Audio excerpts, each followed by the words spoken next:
আরে আরে শুনুন না, বলছি কি, ওই ব্যাগটার মধ্যে আমার বেস্ট ফ্রেন্ডের দেওয়া একটা লিপস্টিক আছে, আপনি ব্যাগটা নিয়ে নিন, ওইটা শুধু দিয়ে দিন প্লিজ। জানেন, এই লিপস্টিকটা আমার বেস্ট ফ্রেন্ড আমাকে ফার্স্ট গিফট করেছিল বার্থডেতে। এইটা নিয়ে নিই। ঠিক আছে। আচ্ছা, এই ক্লিপটা জানেন তো, আমি প্রথম রোজগারের টাকায় কিনেছিলাম টিউশন পড়িয়ে। এটাও নিয়ে নাও। Thank you.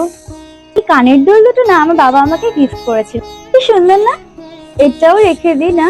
হ্যাঁ, রাখো। Thank you. বলছি আমার কাছে না এই 1 টাকাটা রয়েছে, আপনি এই 1 টাকাটা রাখতে পারেন, আমাদের এখানে এইরকম 1 টাকা চলে না, আপনি এটা রাখুন। তাহলে আজকে উঠি, হ্যাঁ? যাক বাবা, 1 টাকা তো পেলাম। আর আমি মেয়েদের ব্যাগ থেকে চুরি করবো না, একটা লজেন্স খাওয়ার তো পয়সা নেই।